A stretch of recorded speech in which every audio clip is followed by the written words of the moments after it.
Black and White Network supporters, make sure you check out the Black and White Network merchandise store.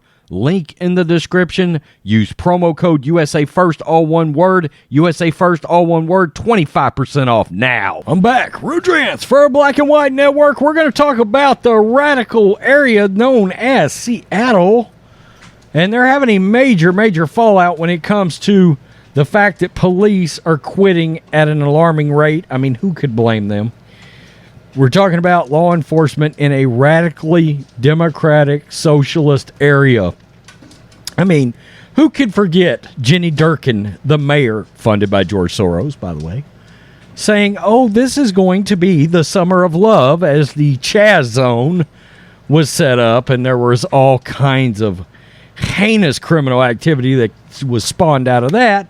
And, of course, as you can expect from a area like Seattle, they did what? They defunded the police. So the police said, you know what? We're not appreciated. So kiss our ass. We're leaving. And my God, they have left. And it's going to take a decade for them to ever come back. Now, they've got a new mayor. His name is Bruce Harold.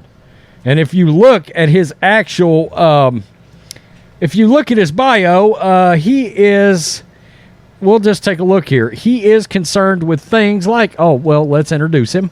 Was born in Seattle to an African-American father who was one of the first black union linemen of Seattle City Light. Okay. I mean, that's great, but what's your qualifications? Well, let's look. On the council, Bruce was a leader on issues of racial equity, public safety reform, economic and educational opportunity for all. He sponsored the law to, quote, ban the box, led efforts to pass Seattle's first bias-free police law, and was the first advocate for the use of body cameras by SPD officers. He championed Seattle's race and social justice legislation requiring all Seattle policies to be reviewed through an equity lens.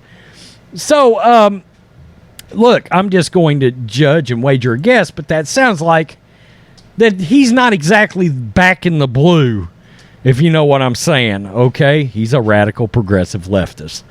Here we go. This is the Daily Caller, and this does have contribution from one Jason Rants out there, no relation.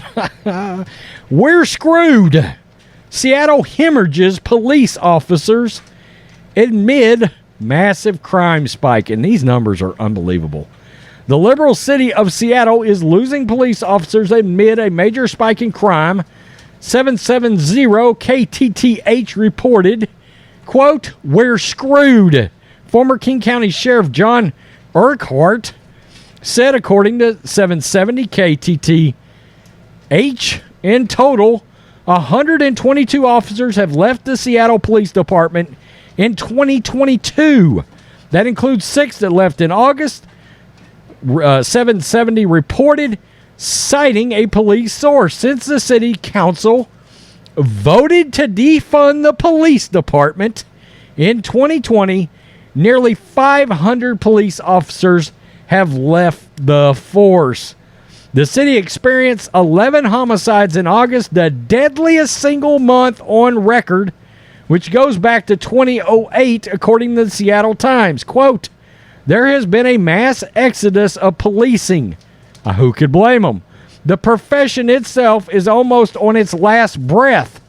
And what happens is that criminals fill the void when there's no law enforcement. Of course, Seattle Police Officers Guild President Mike Solon told Jason Rants, quote, and when you connect to funding and then you connect the reform laws, okay, we just talked about that, Mayor Bruce Harold, that were just absolutely catastrophic to our communities, this is a sad result. And who ends up paying the price? Our community, Solon said. There were only 877 deployable officers as of the week of August 28th, according to the police union, which says the damage could cost public safety for years to come. Okay, well, Seattle's going to be a bigger hellhole than it has already been. There needs to be around 14 to 1,500, according to Solon. Wow. This is a public safety index, by the way, for the area. You see that red? Well, that's right there where they're at, deployable officers versus critical incidents.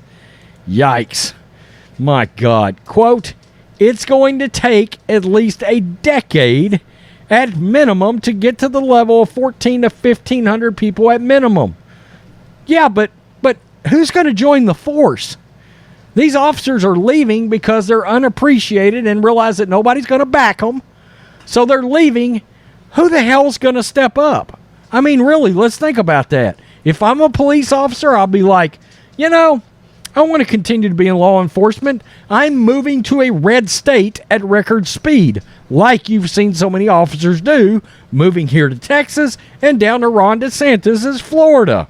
Come on. And that doesn't bode well for the current officers that are here in terms of having a safe environment to work in. No, they're putting their lives on the line and nobody's backing them. And then I think, more importantly, it's the community that we serve professionally on a daily basis. This crime surge is here, it's real, and it's only going to get worse.